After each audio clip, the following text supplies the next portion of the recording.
Bonjour tout le monde, j'espère que vous allez bien. Je vous retrouve aujourd'hui dans une nouvelle vidéo pour vous parler de mes lectures pour le PLIB 2022. J'ai commencé le mois de janvier en lisant 4 livres pour le PLIB. Ça faisait partie de mes objectifs pour cette nouvelle année et j'avais très envie de vous faire un premier retour. Donc j'ai lu 2 présélectionnés et 2 sélectionnés. Je vais vous les présenter dans l'ordre dans lesquels je les ai lus. Et on commence tout de suite par ce court roman qui s'intitule La Sourcière. Il est écrit par Élise Fontenaille et il est publié chez Rouergue. C'est un roman que j'ai adoré. Alors pour la petite anecdote, je l'ai lu d'une traite le 1er janvier, c'est ma première lecture de l'année. Et ça va rester un petit souvenir pour moi parce que je l'ai lu en même temps qu'on écoutait le concert de la nouvelle année. Voilà, vous savez tout. Mais je sais pas si ça vous fait ça vous aussi. J'ai des fois des petits souvenirs comme ça qui pop, des petits moments précis qui sont pas non plus foufou mais qui restent. Donc ça, c'est resté la lecture de ce livre avec la musique du concert en fond sonore. Pour la petite histoire, ça va être celle de Garance, ou plutôt, quand on démarre l'histoire, celle de sa maman. On est en Auvergne, donc au pays des volcans, et la maman de Garance est enceinte, elle est sur le point d'accoucher, et elle va toquer à la porte de la brodeuse au moment où elle perd les os et où elle doit enfanter. Malheureusement, elle va mourir en couche, et c'est la brodeuse qui va garder Garance et l'élever comme sa propre fille. Garance, en grandissant, elle va développer autour d'elle une aura de mystère. Elle va développer des pouvoirs assez singuliers. C'est une jeune fille qui est très proche de la nature, qui va se lier d'amitié avec un renard ou plutôt une renarde, qui va la suivre partout. Et puis, Garance, elle a des cheveux roux comme le feu.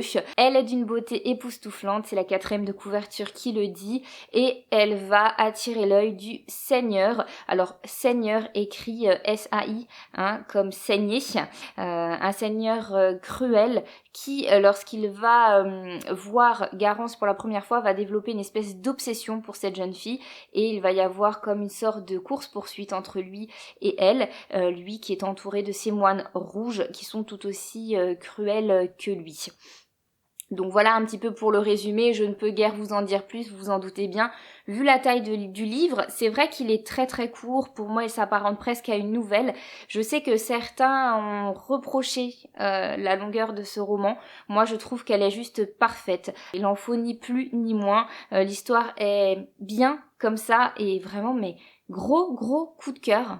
Je l'ai vraiment lu comme un conte qui nous transporte dans un monde qui ressemble très étrangement au nôtre, mais qui en est aussi éloigné d'une certaine manière. Un monde où la magie des femmes fascine autant qu'elle est craint, où les hommes se croient au-dessus des lois et où on va suivre Garance qui prépare sa vengeance. Elle va se venger pour elle, pour sa mère et pour toutes les femmes. J'ai trouvé vraiment que c'était magistral. J'aimerais faire une mention toute particulière pour la plume de l'autrice que j'ai adorée, qui est très belle, qui est très poétique, qui est tranchante aussi quand elle dénonce les violences sexuelles faites aux femmes. J'admets volontiers que le style narratif peut surprendre, mais pour ma part, j'ai adoré suivre la valse des points de vue. On parle aussi ici de religion, de pardon, de la musique, de la nature et d'amour. Beaucoup d'amour. C'était vraiment une merveilleuse lecture et je pense qu'il aurait mérité, ce roman qui n'a pas passé le cap des sélections, d'aller plus loin dans l'aventure du PLIB parce que vraiment pour moi, ça a été une grande découverte. J'ai ensuite lu D'or et d'oreiller signé par Flore Vesco et publié chez l'École des loisirs. Celui-ci fait partie des 25 sélectionnés du PLIB et c'est largement mérité. Deuxième coup de cœur, vraiment mes lectures de l'année 2022 ont commencé sur les chapeaux de roue. Alors ici, pareil, c'est comme une sorte de conte. On va suivre... alors, c'est assez déroutant, la manière dont on commence le roman. En tout cas, sachez que Lord Anderson, un héritier, cherche à se marier. C'est un des meilleurs partis dans le coin et toutes les mères se précipitent. Elles ont absolument envie que une de leurs filles soit choisie. La manière par contre dont Lord Anderson décide de choisir son épouse est quelque peu... singulière puisqu'il décide que chaque jeune fille qui souhaite devenir sa fiancée vienne passer une nuit dans son manoir. Donc il va les installer dans une chambre où il y a des dizaines de matelas empilés les uns sur les autres et donc la jeune fille doit passer la nuit tout en haut de cette pile de matelas. Très étrange, pas forcément de bon goût à cette époque de laisser sa fille dormir chez un inconnu, mais bon, quand elle n'a pas du gain, ça intéresse quand même. Donc les mamans, ça leur fait pas peur, rien ne les arrête. On va suivre 3 jeunes filles, 3 sœurs qui vont passer l'épreuve. Malheureusement, ça ne va pas fonctionner, elles vont toutes être envoyées chez elles. Par contre, Lord Anderson, qui est quand même assez magnanime, propose à Sadima, leur femme de chambre, de passer aussi l'épreuve puisque il n'y a pas de raison finalement. Et donc, nous allons suivre toute cette expérience aux côtés de Sadima, qui est une jeune fille au fort caractère qui ne se laisse pas faire. Je conclurai ce petit résumé avec une phrase directement tirée de la 4e de couverture parce que je ne pourrais pas mieux le dire, donc je vous la lis. Et c'est tant mieux car nous ne sommes pas dans un conte de fées mais dans une histoire d'amour et de sorcellerie où l'on apprend ce que les jeunes filles font en secret la nuit dans leur lit. J'ai donc vraiment passé un moment délicieux avec ce livre de Flor Vesco. J'avais déjà adoré L'Étrange Malaventure de Mirella, de la même autrice. Et vraiment, c'est un régal. Sa plume est incroyable. Elle manie les mots avec perfection. Et ça m'a vraiment donné envie de lire tous les romans de cette autrice. Je vous en reparlerai d'ailleurs bientôt puisque je suis actuellement en train de lire De Cap et de Mots, qui est le premier livre de cette autrice. Vraiment, j'adore. Je vous conseille les romans de Flor Vesco si vous avez l'amour des mots, des phrases bien tournées. C'est incroyable. Elle a une manière d'écrire qui est bien à elle. Et moi je suis complètement sous le charme. En tout cas, ce livre est arrivé à point nommé juste après La Sourcière puisque nous avons de nouveau affaire à un roman féministe avec une héroïne badass, incroyable. J'en dirai pas plus, mais il faut le lire, vraiment il faut le lire. Sachez tout de même que c'est une réécriture de conte, le conte La Princesse au petit pois. Peut-être que vous l'aviez deviné grâce au résumé. Un conte que je connaissais pas plus que ça, mais j'ai quand même adoré la manière de le réécrire, de le réinterpréter par Flor Vesco. Ce n'est pas un petit pois que l'on trouve sous le tout dernier matelas, mais je ne vous dirai pas ce qui s'y trouve à la place. Il faut le lire pour le découvrir. C'est vraiment un roman d'apprentissage, ça peut-être que vous l'avez aussi deviné, surtout avec la petite phrase que je vous ai lue, parce que oui, on va parler de découverte du corps, de sexualité, de masturbation. C'est un roman ado, n'ayez pas peur de le mettre entre les mains, alors pas des plus jeunes évidemment, mais ado, il n'y a aucun problème parce que Flor Vesco fait tout ça très bien, elle décrit certaines choses et je trouve que c'est bien, c'est joliment expliqué pour les ados, c'est pas redondant non plus, c'est pas pédagogique, c'est vraiment de la fiction. Et c'est un délice, je vais me répéter, mais lisez-le, il est trop bien. Pour ma part, je sais déjà que je vais voter pour lui. J'espère qu'il fera partie des 5 finalistes du PLIB. J'ai ensuite lu un deuxième présélectionné, il s'agit de Les aventures inattendues d'Olympe Vallose, c'est écrit par S.L. Pennyworth et c'est publié chez 404 éditions. C'est la première fois je crois que je lis un roman de cette maison d'édition et vraiment ça a été une très belle surprise. Je trouve la couverture sublime, le travail éditorial aussi qui a été fait pour ce livre, franchement chapeau, vraiment rien à dire. Je sais déjà que je vais me pencher un peu plus sur le catalogue de cette maison d'édition, 404 éditions. Je vais essayer de la retenir parce que vraiment très belle découverte. Alors pour l'histoire, ici on est plus dans un univers steampunk, quoique au tout début pas du tout, on est dans notre monde, en tout cas moi c'est ce qui m'a semblé. On suit Olympe Vallose qui est historienne, elle a fini ses études mais elle est en attente d'un nouveau projet, d'un nouveau sujet de recherche. Pour le moment elle fait ses recherches pour elle essaye de monter des dossiers pour se vendre quelque part, donc bon, sa vie est pas bien folichonne. Elle est dans une bibliothèque universitaire, elle est en train de faire ses recherches quand des jumeaux, des armoires à glace lui tombent dessus. Par une espèce de schmilblick, elle se retrouve dans un cagibi avec eux. Oui, c'est quand même assez étrange et sur le moment je me suis dit mais elle a peur de rien cette fille. Et en fait ils vont utiliser une espèce d'outil et la faire basculer dans un autre monde, une espèce d'univers parallèle où à un moment donné il y a une scission, c'est-à-dire que les événements historiques n'ont pas été les mêmes que dans notre propre monde et donc eh ben les différences se font de plus en plus marquées. C'est un monde où on trouve de la magie, où il y a des dragons d'ailleurs, et je ne vous spoil rien puisque c'est marqué sur la 4e de couverture. Dans ce monde-ci, Richelieu est un dragon. On va apprendre que Louis XIV avait le don d'ubiquité et que Louis XVI n'a pas perdu sa tête, mais il a, grâce à Napoléon, monté tout un empire. Et donc là, on va rencontrer Maximilien II, qui est le nouvel empereur dans ce monde parallèle.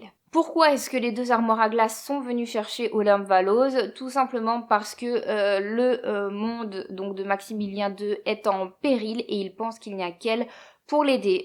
Dit comme ça paraît juste fou, mais oui, elle peut vraiment les aider. Mais je peux pas vous dire pourquoi, parce que vraiment là, ce serait du spoil. Vous le savez peut-être pas, mais j'ai fait 2 années de fac d'histoire, donc c'est vrai que j'ai des petites connaissances encore forcément dues à mes études.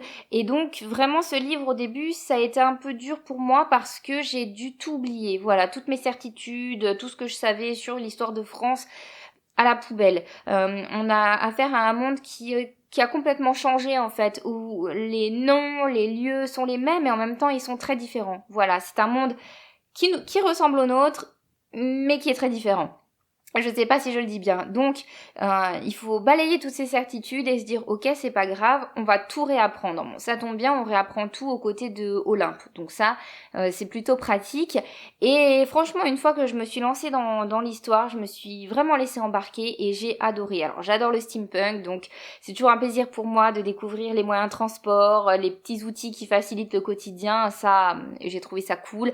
J'ai aimé le côté magie, le côté dragon. Vraiment, je m'attendais, alors bien sûr, j'espérais aimer ma lecture, parce que sinon j'aurais pas lu ce roman, mais vraiment j'ai eu une très très belle surprise. Je m'attendais pas à aimer autant, à trouver une lecture aussi addictive. Ça a été vraiment un très agréable moment de lecture, et c'est un livre que je vous conseille. Encore une fois, je trouve ça dommage qu'il n'ait pas passé la sélection et qu'il fasse pas partie des 25, parce qu'il l'aurait mérité. C'est bien écrit, c'est original, on suit des intrigues de cours, on part à l'aventure et c'est sans temps mort, il y a plein de rebondissements, vraiment je vous conseille cette lecture. Le dernier livre dont je voudrais vous parler, il s'agit de Célestopol 1922, écrit par Emmanuel Chastelière et publié chez les éditions L'Homme sans nom.